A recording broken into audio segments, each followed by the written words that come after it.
Ya Allah. Terus bagaimana hubungan dengan anak saya yang sekolah di pesantren, Pak? Ini mau nanya. Kewajiban kita di dalam menyikapi Terima kasih, Bapak. dalil Al-Quran dan Sunnah. Bismillahirrahmanirrahim. Assalamualaikum warahmatullahi wabarakatuh. Alhamdulillahirabbil alamin wassalatu wassalamu ala Rasulillah wa ala alihi wa sahbihi wa man walah. Pemirsa Fatwa TV dan pendengar radio di mana saja Anda berada, kembali kita bersyukur kepada Allah Jalla Jalaluh yang mempertemukan kita kembali di program live interaktif Keimanan, Doa dan Zikir bersama guru kita Ustadz Dr. Muhammad Nur Ihsan Hafizahullahu Ta'ala. Kemudian salam dan salam semoga curahkan kepada Nabi kita yang mulia, Rasul tercinta Nabi Muhammad Sallallahu Alaihi Wasallam, juga kepada keluarga beliau, kepada para sahabatnya dan pengikutnya yang setia yang mengikuti dengan baik hingga hari kiamat kelak nanti. Allahumma shalli ala Muhammad wa ala ali Muhammad.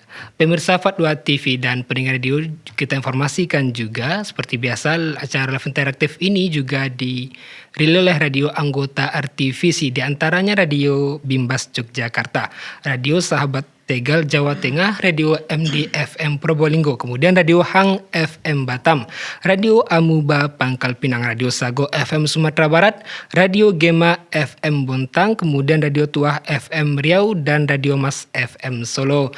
Dan bagi pemirsa yang ingin bertanya langsung berkaitan dengan tema kita pada kesempatan ini bisa menghubungi nomor 0331 544 6087 0331 544 6087. Dan sebelum kita masuk kepada menjawab pertanyaan telah masuk, alhamdulillah telah ada bersama kita di studio Jember Fatwa TV pemateri kita pada kesempatan ini guru kita Ustadz Dr. Muhammad Nur Ihsan Hafizahullahu Ta'ala, merupakan salah seorang anggota Dewan Fatwa Perhimpunan Al-Irsyad. Kita sapa beliau. Assalamualaikum Ustadz. Waalaikumsalam warahmatullahi wabarakatuh. Ya, kaifa halukum Ustadz? Alhamdulillah bi khair, sihatin wa afiyah. Mudah-mudahan para pemirsa juga ya dan juga para pendengar begitu juga hendaknya. Nah, Allah menjazakallah khairan atas waktu yang berikan pada kita Ustaz. Telah ada bersama kita di studio ini. Baik, seperti biasa Ustaz, di pembukaan ini kita minta berupa nasihat pembuka Ustaz ya. Tafadhol Ustaz. nah. Bismillahirrahmanirrahim. Assalamualaikum warahmatullahi wabarakatuh.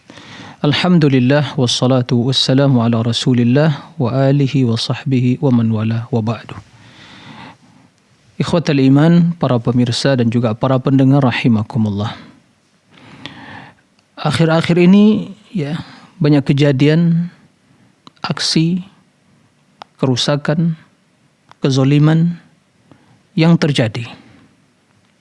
Seiring ya masih dalam kondisi ya pandemi COVID-19 yang telah merubah tatanan kehidupan masyarakat, merupakan cobaan dan ujian bagi umat manusia. Kita melihat hal-hal yang aneh yang muncul ya di tengah masyarakat.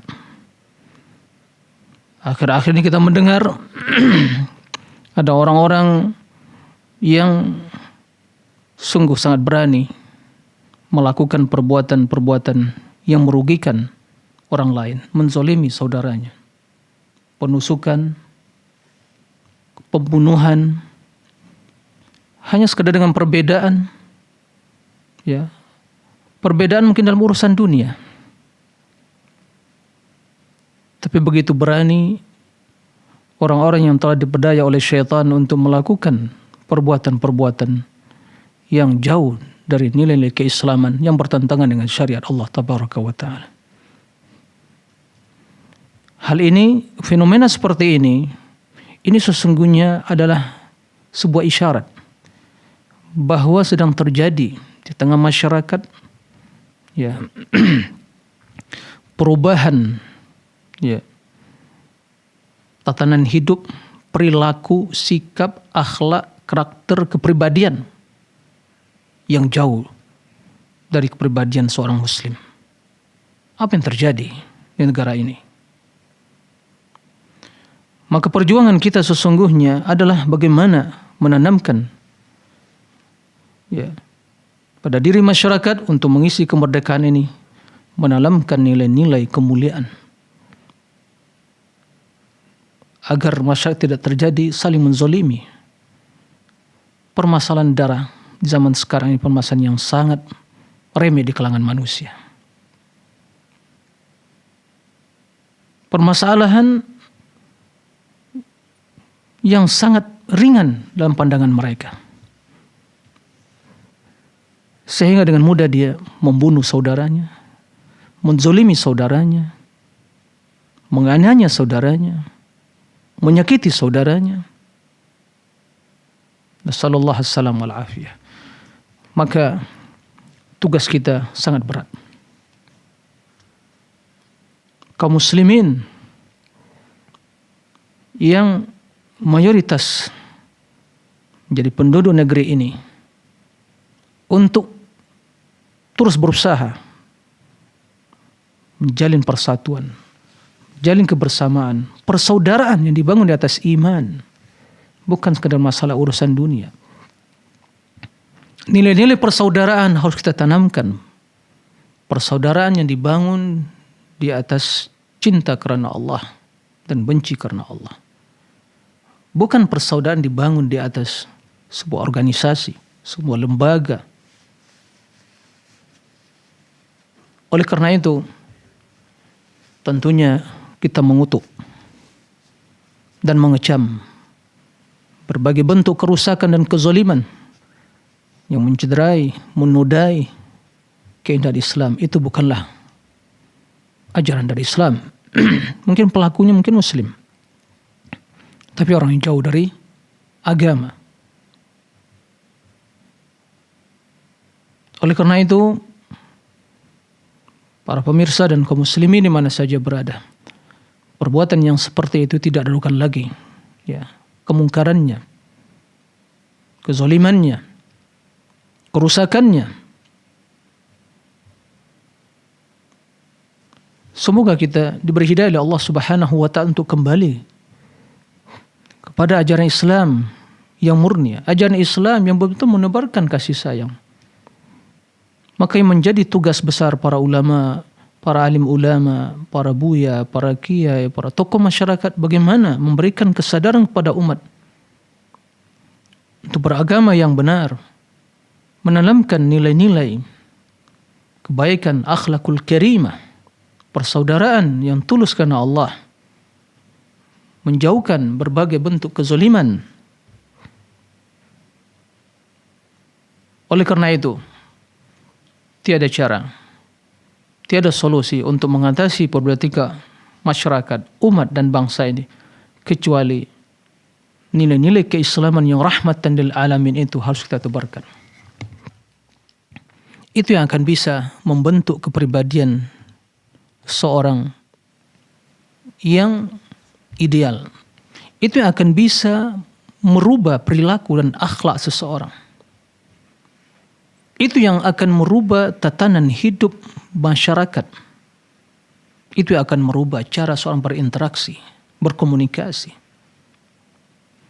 Itu yang akan menanamkan diri seseorang sebelum dia berbuat, sebelum dia melakukan berbagai aksi dan perbuatan, dia berpikir terlebih dahulu bahwa hal itu tidak saya senangi. Pasti saudara saya atau orang yang ingin saya zalimi juga tidak menyenangi hal itu. Nilai-nilai keislaman sepertinya harus kita tebarkan.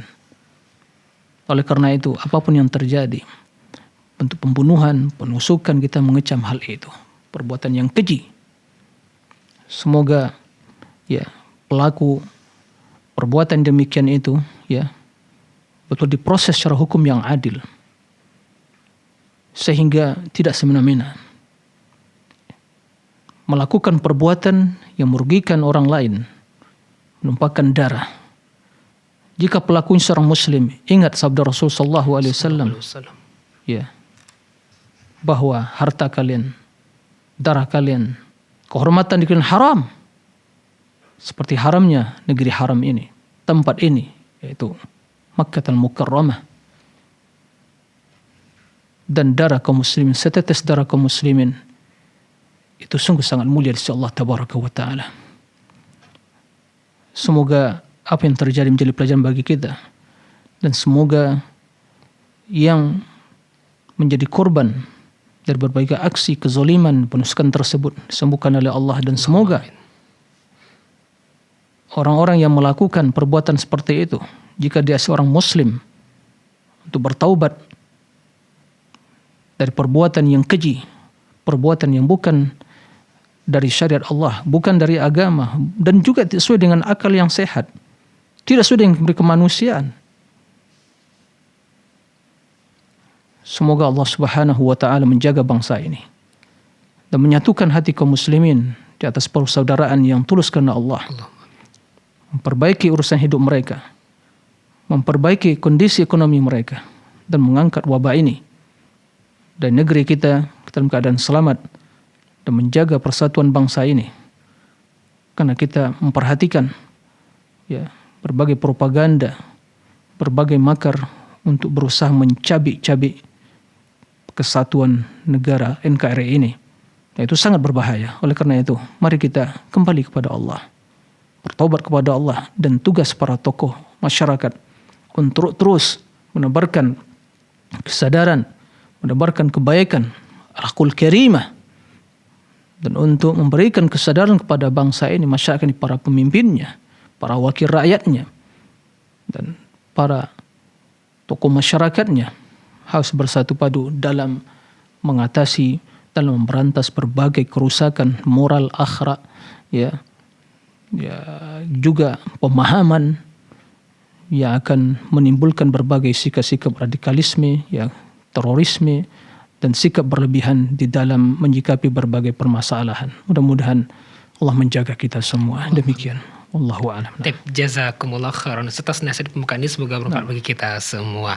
Baik pemirsa Fadwa TV di mana saja Anda berada, juga pendengar radio rahimakumullah, kembali kita mengajak untuk berpartisipasi pada acara kita ini. Bisa menghubungi nomor 0331 5446 087, 0331 5446 087. Baik, kita bacakan saja soal pertama Ustaz yang telah masuk. Ada dari Bapak Rusmanto di Jawa Timur. Ustadz, Allah itu awal dan akhir, dan Allah itu zahir dan batin. Itu dijelaskan dalam Al-Quran. Dan yang kedua, Allah itu wujud tapi kok tidak kelihatan, padahal wujud itu tampak dan kelihatan. Bagaimana Ustadz? Ya, nah. Taib. Terima kasih kepada Pak Rusmanto. Barakallahu fiik. Sebenarnya pertanyaannya seperti ini tidak sepantasnya diutarakan. Ya. Lebih baik kita bertanya tentang sesuatu yang berkaitan dengan ciptaan Allah, bukan tentang Allah. Ya. Dan apa yang ditanyakan tadi, kenapa? Ya, ada tapi tidak bisa dilihat. Ya, itu bentuk rahmat dan kasih sayang Allah. Karena tidak semua yang ada yang harus bisa dilihat. Sekarang kita bertanya kepada diri kita masing-masing, mungkin Pak Kusmanto, dan juga yang lain. Kita meyakini roh ada nggak roh? Ada. Di mana tempat roh itu? Kok nggak bisa kelihatan roh ya? Bingung kita menjawabnya. Itu baru salah satu dari makhluk Allah. Ya, bingung kita. Di mana roh kita? Di waktu kita tidur kemana pergi roh? Ada enggak? Tapi enggak bisa dilihat. Alam kubur ada. Surga neraka ada. Ya. Dan itu bentuk rahmat dan kasih Allah. Seandainya, ya, Allah Subhanahu wa taala memperlihatkan tentang dirinya kepada hambanya, akan binasa mereka semua. Makanya tatkala Musa alaihi salam memohon kepada Allah untuk melihat Allah Subhanahu wa taala, bi'arini anzur ilai, qala lan tarani walakin anzur ila al-jabal fa in istaqarra makanahu fasawfa tarani falamma tajalla rabbuhu lil-jabal ja'alahu dakka wa kharra Musa sa'iqa. Tak kuat kita. Ya. Musa memohon kepada Allah, ya Allah, arini anzur ilaik, perlihatkan dirimu kepadaku ya Allah. Perlihatkan dirimu ya Allah ya kepadaku. Aku ingin melihat. Kata Allah, lan tarani, engkau enggak bisa melihatku. Ya. Akan tapi lihatlah sebuah bukit atau gunung, jika seandainya gunung tersebut masih kokoh, ya, kuat, tidak hancur, maka bisa melihatku. Begitu Allah menjelma kepada gunung tersebut, hancur luluh. Musa pingsan. Enggak kuat mata kita. Makanya Nabi SAW tanya, hal ra'aita rabbak, waktu Mi'raj. Sampai Rasul mendengar ya goresan pena yang menulis takdir itu. Sarif al-qalam. Mendengar. Begitu ditanya, hal ra'aita rabbak. Nurun an-nar. Cahaya. Ya, begitu terang. Bagaimana akan melihatnya? Sebagai riwayat disebutkan bahwa seandainya Allah itu menyingkap wajahnya, itu wajah Allah Subhanahu wa taala yang bercahaya, memiliki nur, itu akan membakar semua alam semesta ini. Karena enggak ada yang luput dari pandangan Allah. Lalu kita siapa? Maka yang seperti ini enggak perlu ditanya. Ya. Tafakkaru fi khalqillah wa la takfar. Tafakkaru fil billah. Berpikirlah, ya, cerna, menghayati apa yang ada dalam ciptaan Allah, tapi tentang Allah. Apa yang kita bayangkan, persepsikan Allah, ya, lebih atau tidak akan mungkin, ya, sesuai dengan apa yang kita bayangkan. Makanya salah satu dari bentuk ta'zim kepada Allah, hal-hal yang seperti tidak perlu ditanya. Yaitu rahmat Allah. Nah, ingin melihat Allah nanti di akhirat di surga. Beramal sekarang ini. Nah, demikian. Wallahu a'lam. Jazakallah khairan. Atas jawaban penjelasannya, demikian yang bertanya, semoga bisa dipahami. Berikutnya kita bacakan soal yang kedua, Ustaz, dari Abu Zambil di Bengkulu, Ustaz. Ustaz, untuk kami yang awam ini, apakah terjemahan atau arti Al-Quran sudah bisa mewakili maksud dari tujuan Al-Quran? Ya, kalau mewakili secara keseluruhan, ya tidak, ya.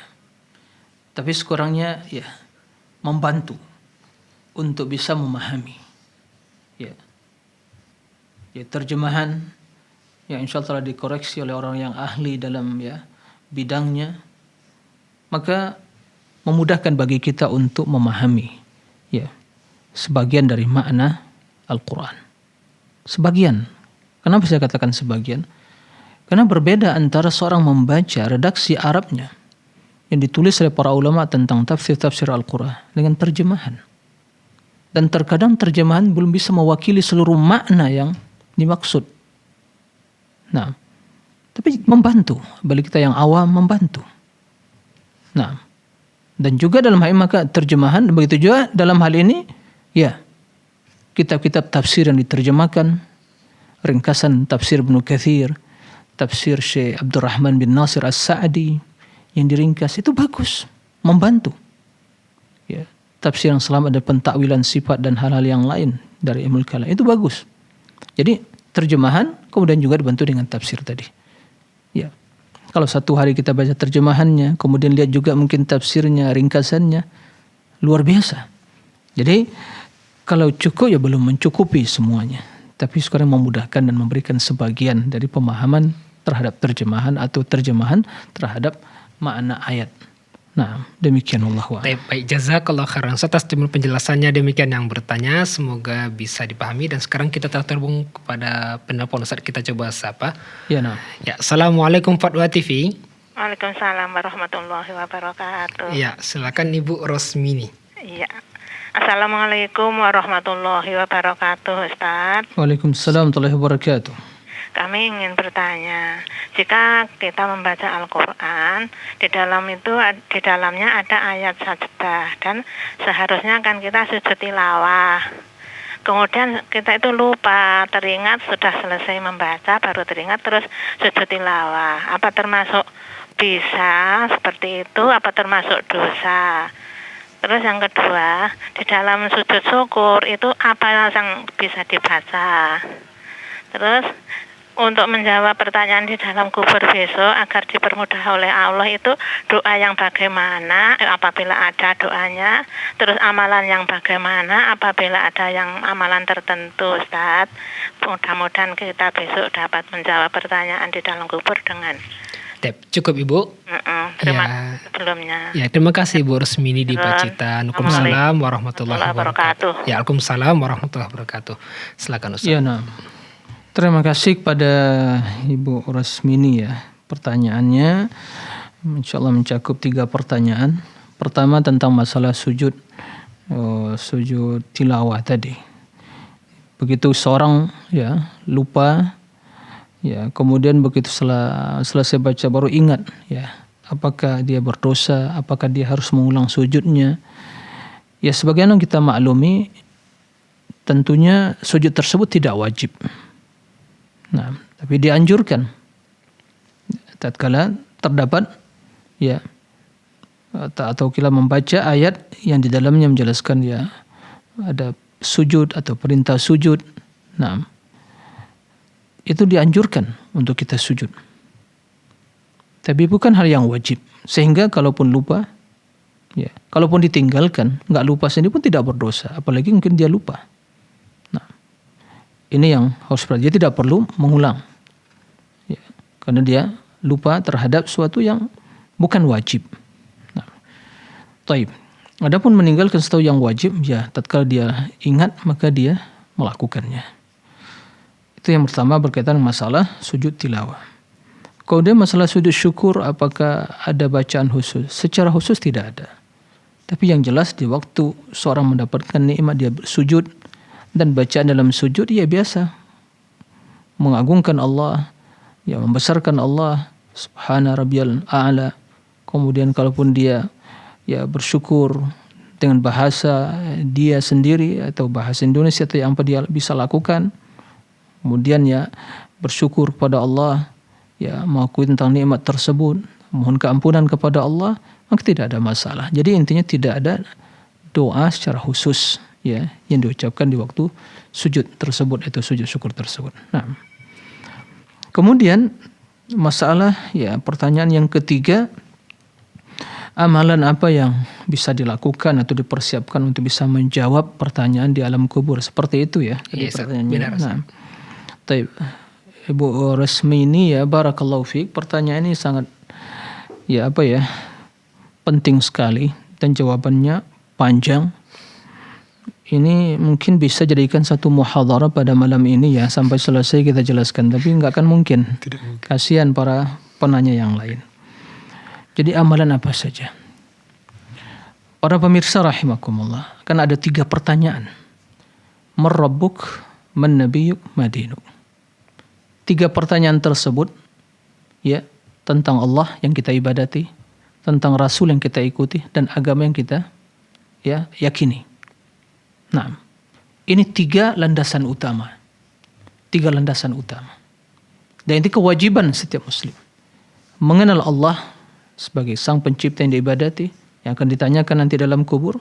Mengenal Rasulnya sebagai uswah, qudwah dalam menjalani agama ini, yang diutus oleh Allah untuk ditaati. Mengenal agama sebagai jalan hidup dia. Maka ini kewajiban, 3 kewajiban. Wajib dipelajari.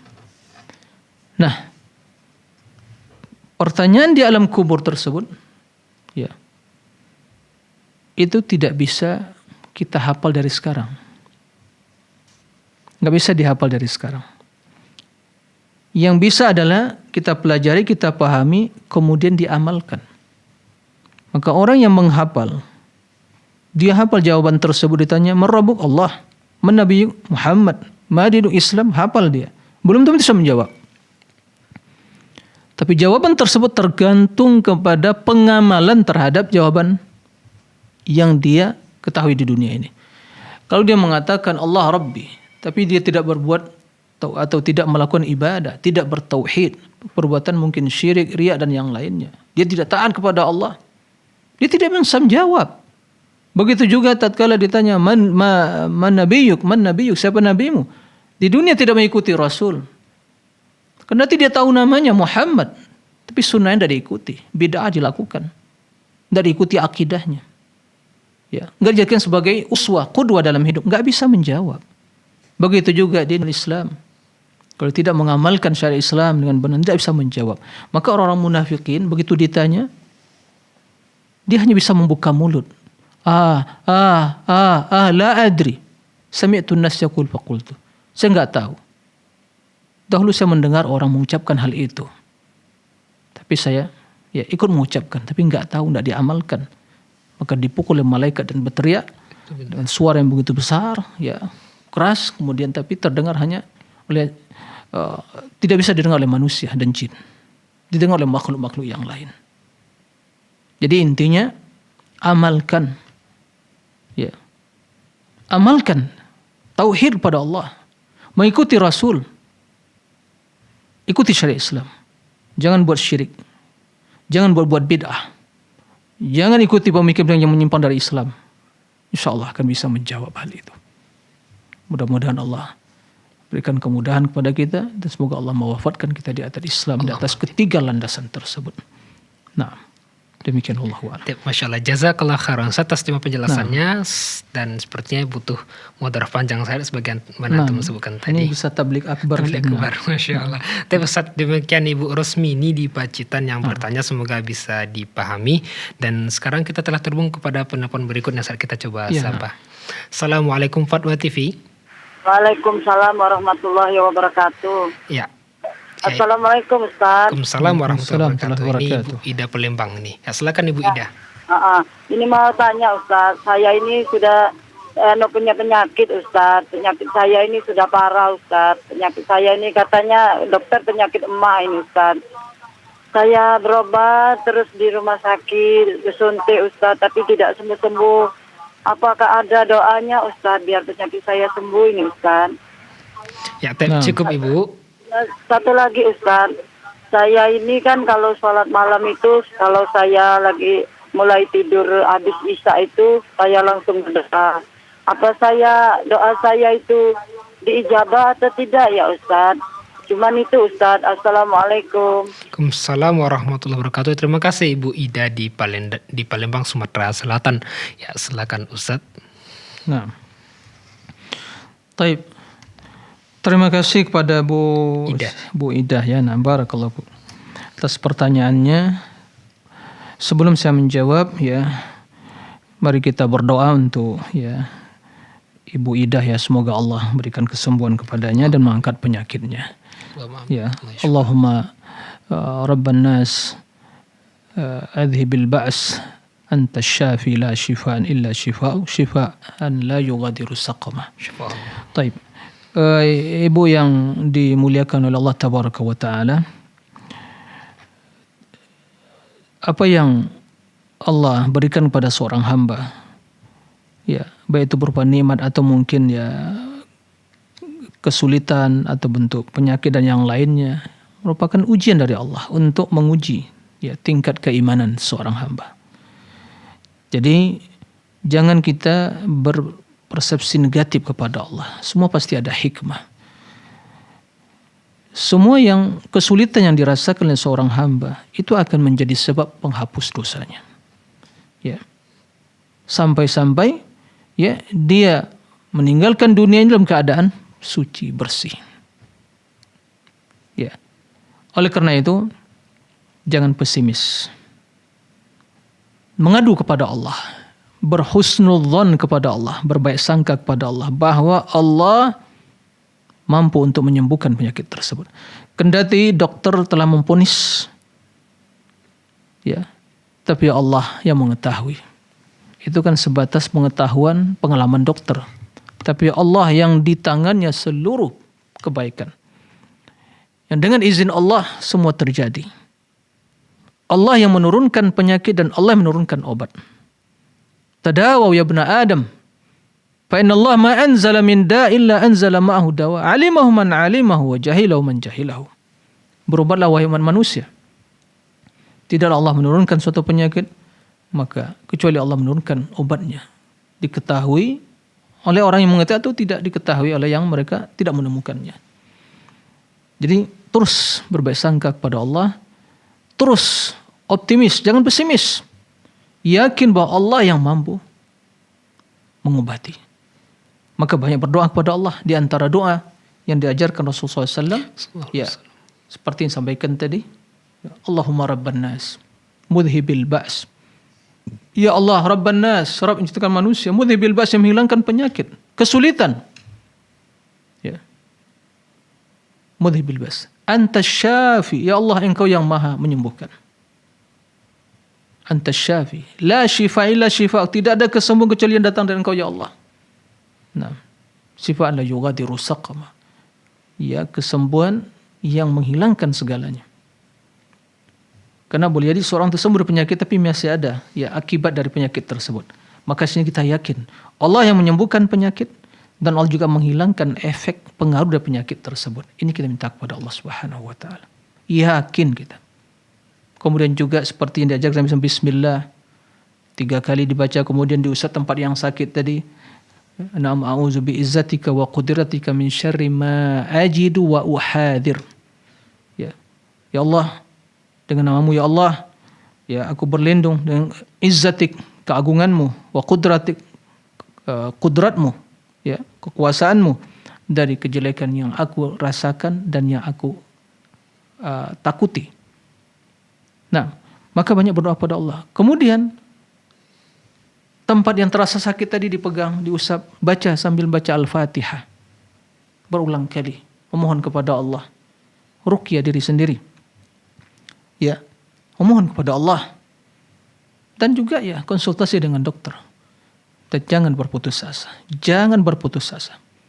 Banyak kisah nyata dalam kehidupan manusia yang dokter telah memvonis dia akan hidup mungkin hanya berapa bulan bisa bertahan, tapi ternyata dia hidup setelah itu ya belasan tahun.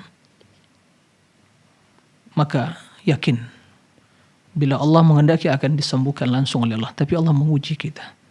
Maka teruslah Ibu Ida terus mohon kepada Allah, sabar dan terus memohon kesembuhan kepada Allah tabaraka wa taala, dan ikuti ya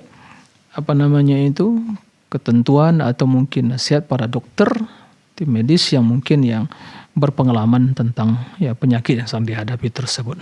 Nah, demikian Allahu a'lam. Yang kedua Ustaz, masalah sholat malam dilakukan setelah Isya kemudian berdoa, apakah dikabulkan Ustaz? Gimana tadi? Sholat malam dilakukan setelah sholat Isya Ustaz. Nah, lantas berdoa apakah dikabulkan?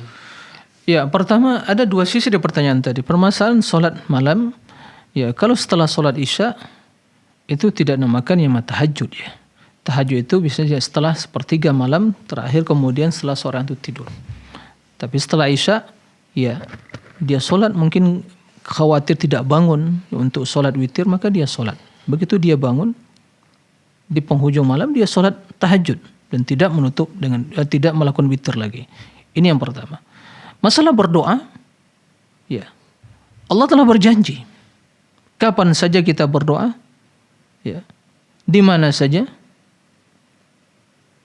maka Allah berjanji akan mengabulkan. Wa qala rabbukum ud'uni astajib lakum. Wa qala rabbukum ud'uni astajib lakum. Itu janji Allah. Allah la yukhliful mi'ad. Allah tidak mungkiri janji.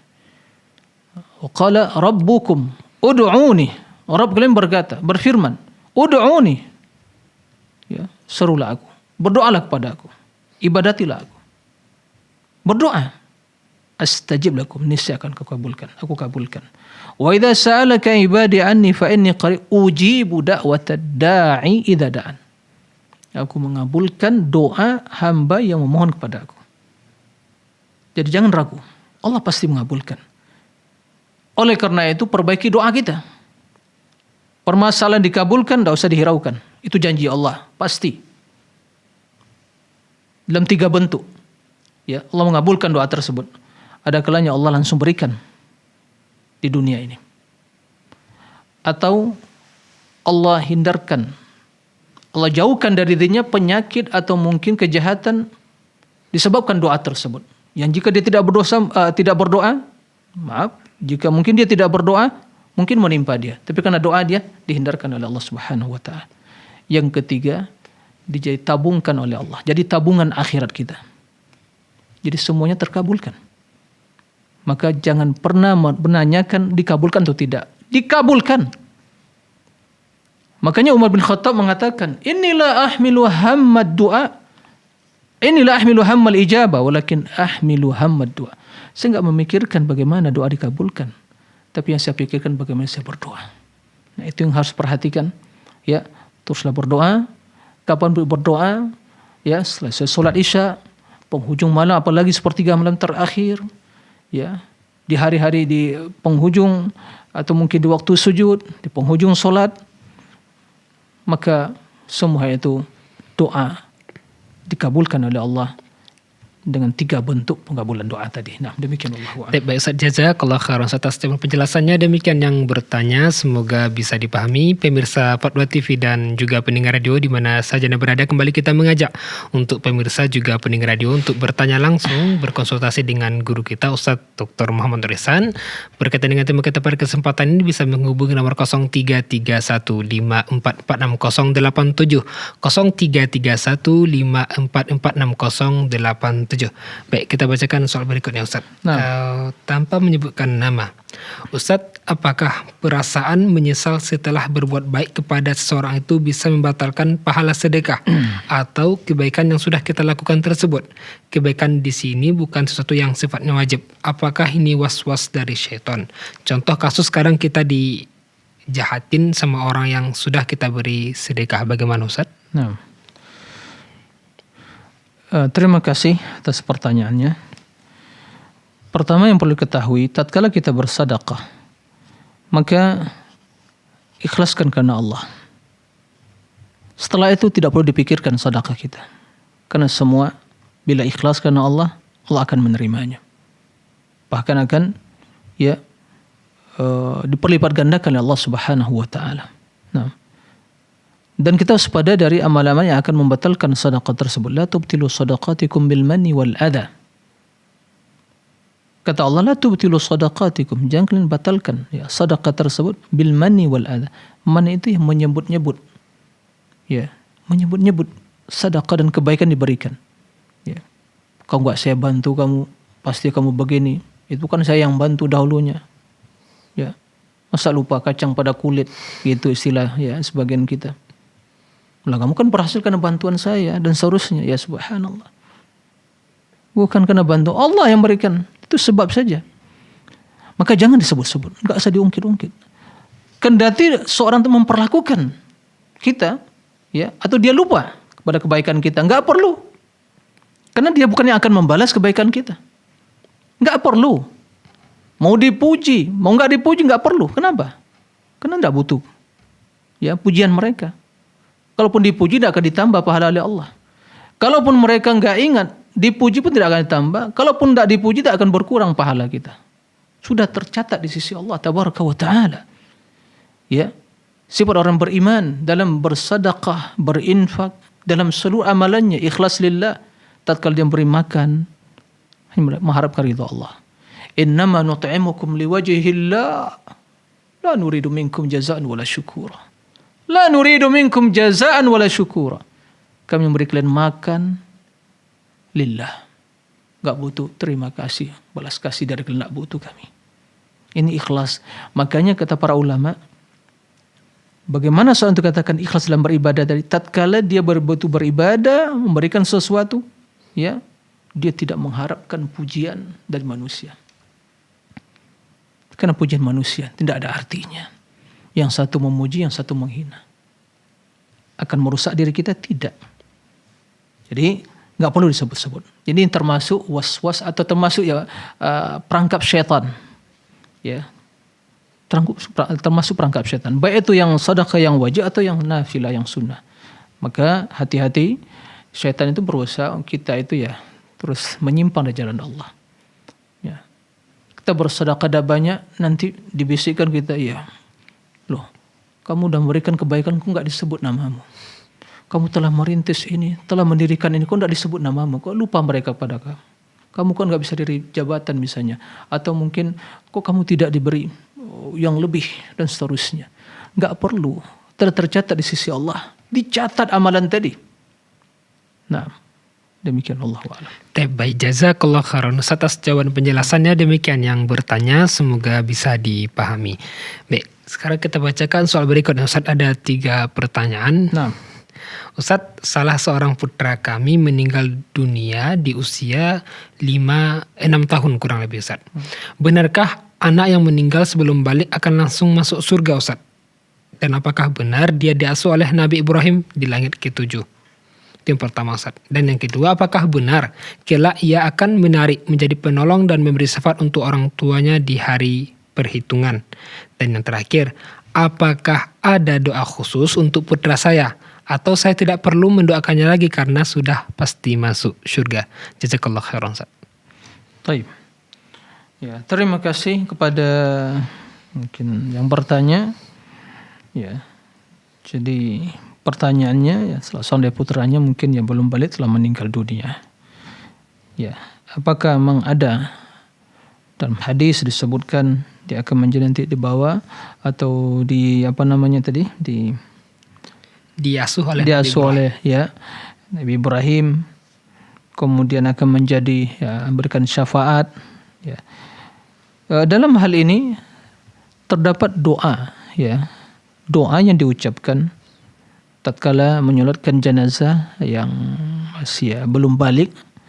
Itu di sana terdapat doa permohonan agar anak tersebut menjadi simpanan bagi orang tuanya di akhirat kelak, yang nanti akan menjadi orang yang berada depan dia nanti faratan wa zukhran li walidayhi, yang akan menjadi pemberat timbangan dia, mengangkat derajatnya, dan juga di situ berdoa agar dia menjadi syafi'an mujaban, yang berikan syafaat dan juga doanya diterima. Disebutkan juga di situ bahwa semoga dia berada di dalam tanggungan Nabi Ibrahim alaihissalam. Nah, memang ada doa seperti itu. Maka kita berharap kendati permasalahan yaumul qiyamah, kondisi manusia telah meninggalkan, butuh dalil-dalil yang betul spesifik khusus. Tapi dari doa yang diucapkan waktu berdoa kepada anak yang masih kecil yang meninggal sebelum balik, seperti doanya Allahumma ja'alhu zukhran liwalidayhi wa faratan wa syafi'an mujaba, Allahumma a'zim bihi ujurahuma wa thaqqil bihi mawazinahuma wa alhiq bi salihi ibadikal mu'minin waj'alhu fi kafalati Ibrahim alaihi salam wa qihi bi rahmatika adzabal jahim. Jadi dari hadis tersebut kita memahami boleh berdoa dia selamatkan di adzabul jahim. Adzabul jahim. Adapun sekarang ini begitu dia meninggal apakah masuk surga langsung? Permasalahan sekarang ini sebelum kiamat itu alam barzakh. Belum masuk surga, alam barzakh. Tapi jelas seorang yang baik yang tidak berdosa dia akan mendapatkan kenikmatan di alam barzakh, termasuk alam kubur. Nah, jika anak tersebut di akhirat tentu tidak berdosa, maka orang yang tidak berdosa tempatnya di surga. Jadi akan menjadi nanti di depan orang tuanya. Nah, ini yang yang terdapat dalam hadis. Adapun tadi apakah dia akan menyeret orang tuanya, menarik orang tuanya, hal seperti ini kita butuhkan dalil. Allahu a'lam. Karena ini permasalahan akhirat, permasalahan gaib. Tapi seperti hadis yang disampaikan tadi benar. Berdoa. Boleh kita mendoakan dia waqhi min adzabil jahim. Selamatkan dia dari azab jahim, neraka jahanam. Nah, seperti itu. Nah, Allahu a'lam. Itu pertanyaan, masih ada pertanyaannya? Cukup Ustaz. Cukup ya. Jazakallah khairan atas jawaban penjelasannya. Demikian yang bertanya, semoga bisa dipahami. Dan sekarang sudah ada penelpon yang terhubung Ustaz. Kita coba angkat. Assalamualaikum Fatwa TV. Assalamualaikum. Waalaikumsalam. Ya, bersama Ibu siapa di mana? Hamba Allah di Sumatera Barat. Ya, silakan Ibu di Sumatera Barat. Ya. Assalamualaikum Ustaz. Waalaikumsalam warahmatullahi wabarakatuh. Gini Ustaz. Dulu saya pernah dengar ceramah dari Ustaz Sunnah yang mengatakan katanya lebih baik dulu sholat witir. Bisa diulangi Ibu? Lebih baik melaksanakan sholat witir sesudah Isya supaya nantinya tahajud kita tidak terlalu berat. Bagaimana gitu Ustaz hukumnya? Cukup Ibu. Ya. Terima kasih Ibu di Sumatera Barat. Ya. Silakan Ustaz. Nah, terima kasih kepada Ibu Mbak Allah di Sumatera Barat. Jadi apakah benar pernyataan witir itu lebih utama setelah Isya di awal waktu kemudian agar nanti tahajud tidak terlampau berat? Ya.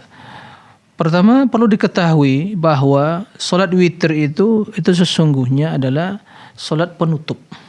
Solat penutup solat malam. Itu witir. Ya. Kendati solat Nabi secara keseluruhan, karena itu jumlahnya ganjil, itu namakan witir secara keseluruhan. Ya. Tapi kita memaklumi seperti dalam solat tarawih, ya, 2 rakaat, kemudian setelah itu 10 rakaat, ya, kemudian 8 rakaat, kemudian witir 3 rakaat, kan begitu. Maka dalam hal ini, yang lebih utama itu adalah mengakhirkan witir, karena itu solat penutup. Jadi Nabi Sallallahu Alaihi Wasallam salat malam itu 2 rakaat.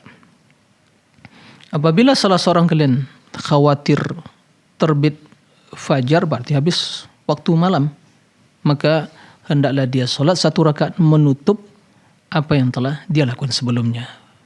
Yusalli rak'atan, na'am, yutir bihima qad shalla. Jadi dia mengakhiri. Itu yang idealnya seperti itu. Nah, lalu bolehkah witir di awal waktu, yaitu setelah Isya? Ya secara hukum boleh saja. Karena sebagian para sahabat juga ada mereka yang witir dulu sebelum di awal waktu, yaitu setelah Isya. Ya, daripada nanti tidak bisa witir, lebih baik dilakukan di awal waktu sebelum tidur. Nah, tapi bagi seorang yang menjadi kebiasaan dia dan dia insya Allah bisa bangun dan tidak terlampau letih dan capek begitu ya, diakhirkan. Dia sholat 2 rakaat atau 4 rakaat, kemudian setelah itu dia witir. Paling sedikit dia 1 rakaat. Jadi yang benar, yang lebih sahih itu adalah yang lebih utama witir itu diakhirkan. Ya. Dan boleh dilakukan di awal waktu. Nah, jika seorang mungkin dia merasa sulit untuk bangun karena mungkin capek atau mungkin letih dan sejenisnya, maka dia sholat di awal waktu. Ya, lebih baik daripada nanti dia ketinggalan atau tidak bisa bangun kemudian ketinggalan sholat witirnya. Nah, demikian Allah. Jazakallah khairan atas jawaban penjelasannya. Demikian yang bertanya, semoga bisa dipahami. Dan sekarang telah terhubung kita kepada penelpon berikutnya, saat kita coba sapa. Assalamualaikum Fatwa TV. Waalaikumsalam warahmatullahi wabarakatuh. Ya, bersama Bapak siapa di mana? Bustarudin di Solo, Sumatera Barat. Ya, silakan Bapak. Begini Ustaz, katanya kalau Nabi bangun tidur membaca wirid akhir surat Al-Imran 10 ayat akhir surat Imran. Apakah itu benar Ustaz? Ada dalilnya? Kalau benar, boleh kita bangun tidur langsung kalau kita hafal kita lihat Al-Quran. Gimana? Ulangi Pak, gimana? Katanya Nabi bangun tidur membaca wirid sesudah tidur itu membaca surat Ali Imran 10 ayat terakhir. 10 ayat terakhir. Ya. Ya, apakah itu benar? Ada dalilnya? Ya, kalau benar, bolehkah kita langsung bangun tidur baca Al-Quran memegang mushafnya itu? Karena kita nggak hafal gitu, boleh lah. Cukup Bapak. Assalamualaikum warahmatullahi wabarakatuh. Waalaikumsalam warahmatullahi wabarakatuh. Terima kasih Bapak Bustanuddin di Solo, Sumatera Barat. Silakan Ustaz. Ya, terima kasih kepada Pak Bustanuddin, barakallahu fiik. Ya, sebagaimana kita maklumi, Nabi SAW begitu bangun tidur mengucapkan Alhamdulillah alladzi ahyana ba'da ma amatana wa ilaihin nusyur. Itu doanya. Adapun masalah 10 ayat tadi akhir surah Al-Imran itu wallahu alam, seperti yang pernah saya baca bahwa itu dibaca tatkala beliau salat malam di awal, ya, begitu dia bangun yang salat malam, ya, kemudian dibaca di salat tersebut, ya, akhir dari surat Ali Imran tersebut, bukan begitu dia bangun langsung dibaca, itu enggak, ya, karena beliau bangun sallallahu alaihi wasallam tentu dia belum berwudu dulu, ya, berwudu dulu, bersuci dulu, berwudu, kemudian dia salat. Maka dalam sebagian riwayat disebutkan bahwa di antara yang beliau baca, beliau memulai membaca dengan surat, ya, akhir dari surah Ali Imran tersebut. Adapun begitu dia bangun langsung membaca surat tersebut, tidak seperti itu sunnah beliau sallallahu alaihi wasallam. Yang dibaca adalah ya Alhamdulillah alladzi ahyana ba'da ma amatana wa ilaihin nusyur. Segala puji bagi Allah yang menghidupkan, ya, kami kembali setelah mematikan kami, yaitu kematian kecil, yaitu waktu tidur. Ya. Kemudian yang tentunya juga akan membangkit kami dan akan mengembalikan kami di akhirat kelak. Naam. Alladzi ahyana ba'da ma amatana wa ilaihin nusyur, kita akan kembali kepadanya di akhirat kelak. Demikian wallahu a'lam. Jazakallah khairan Ustaz, dan terima kasih yang bertanya, semoga bisa dipahami. Sekarang kita bacakan soal berikutnya Ustaz, tanpa menyebutkan nama Ustaz. Ustaz, sebagai manusia yang diciptakan untuk mentauhidkan Allah, kita selalu berusaha beribadah dan memperbaiki ibadah. Namun kami merasakan bahwa ibadah dan amal-amal baik yang kami lakukan masih kurang. Seperti ini, apakah bisa disebut bahwa kami kurang atau tidak bersyukur karena sudah diberi hidayah untuk beribadah namun masih merasa kurang, Ustaz? Nah, ya, terima kasih. Pertanyaan bagus sekali ya. Dan sepertinya dari redaksinya itu ada sisi benarnya, ada sisi mungkin yang perlu kita pahami. Ya, para pemirsa, terutama yang bertanya, tidak diragukan bahwa kita mendapatkan hidayah, kita bisa beramal, bisa beribadah adalah nikmat dari Allah. Wa ma kunna linahtadiya laula an hadanallah. Tidak akan mungkin kita mendapatkan hidayah jika Allah tidak memberikan petunjuk pada kita. Wala sallaina wala sumna wala tasaddaqna. Tidak mungkin kita bisa salat, tidak mungkin kita bisa bersedekah dan bisa berpuasa, tidak akan mungkin. Kecuali dengan hidayah Allah Subhanahu wa taala. Nah, oleh karena itu kita memaklumi apapun yang kita lakukan dari amal ketaatan dan ubudiyah kita itu merupakan ya bentuk kesyukuran kita kepada Allah. I'malu ala Daud syukra. Wahai keluarga Daud, beramallah. Sebagai apa? Bentuk kesyukuran. Nah, oleh karena itu tatkala seorang menyebut ya amalannya masih kurang dan seterusnya, ini adalah pengakuan yang seharusnya ya dimiliki oleh seorang hamba. Bukan berarti dia tidak bersyukur. Karena apapun yang kita lakukan, sebanyak apapun pahala sedekah kita, amalan kita, maka sungguh amalan tersebut belum mampu untuk masukkan ke dalam surga. Kita butuh rahmat Allah. Jadi tidak ada masalah dalam hal ini. Seorang harus berprasangka jelek terhadap amalannya. Ya. Tapi kalau dia merasa amalannya, wah, diterima, ini akan buat dia sombong. Tapi kepada Allah berbaik sangka, kepada diri kita, nah, hamba yang miskin, yang berdosa, yang amalannya sangat sedikit sekali, tidak ada masalah. Ini pertanda iman, ya, pertanda iman. Dan begitu orang-orang yang beriman, mereka melakukan berbagai amalan ketaatan yang tampak dan tersembunyi besar dan kecilnya, mereka takut jangan-jangan amalan tidak diterima Allah Subhanahu wa taala. Bahkan sebagian mengatakan, seandainya aku mengetahui satu rakaat diterima oleh Allah ibadahku, tentu lebih aku cintai dari seluruh dunia dan isinya. Subhanallah. Jadi tidak ada masalah, bukan waswas dari syaitan, tapi begitulah seyogyanya seorang muslim beribadah, apapun dia lakukan, ya, dia selalu merasa amalan tersebut belum memenuhi persyaratan atau masih banyak kekurangannya. Nah, demikian Allah. Masya Allah, jazakallah khairan Ustaz. Pernah juga kita dengar di antara rukun ibadah Ustaz, itu ada khauf, roja, dan apa satu lagi Ustaz? Mahabbah. Itu betul Ustaz? Ya, na'am. Jadi dalam beribadah itu kan harus tiga rukun yang berkaitan dengan hati yang harus kita hadirkan. Pertama, cinta. Jadi ini landasan. Ini yang memotivasi kita. Karena cinta kepada kita beramal. Dalam beramal tersebut, ya, antara khauf dan roja. Khauf rasa takut. Roja berharap. Kita berharap amalan kita, ibadah kita diterima Allah Subhanahu wa taala. Dan khawatir ya ibadah ditolak oleh Allah. Allah mengatakan tentang orang-orang yang beriman ya bahwa mereka beribadah kepada Allah raghaban wa rahaba. Ya. Raghaban wa rahaba. Raghab yaitu berharap. Rahaba takut. Sifat orang yang beriman, para sahabat dikatakan bahwa walladzina yu'tuna ma atu wa qulubuhum wajilah. Mereka telah melakukan amal ibadah dan ketaatan, hati mereka takut. Ini sifat seorang mukmin. Adapun seorang yang merasa bangga, sombong, dia ini orang-orang munafikin seperti itu. Amalannya asal-asalan merasa bangga. Ya, belum ada apa-apa merasa ingin terus dipuji, ingin disanjung, saya dan seterusnya. Nggak boleh seperti itu. Orang beriman dia melakukan yang terbaik, terus dia merasa takut, nggak merasa aman. Nah, ini harus dimiliki seorang mukmin dalam beribadah kepada Allah Tabaraka wa Ta'ala. Nah, demikian. Baik, jazakallah khairan Ustaz atas jawaban penjelasannya. Demikian yang bertanya semoga bisa dipahami dan sepertinya penutup pertanyaan yang barusan penutup acara kita pada kesempatan ini Ustaz. Masya Allah tanpa terasa. Jazakumullah khairan Ustaz dan semoga di pertemuan dapat kita kembali bertemu Ustaz.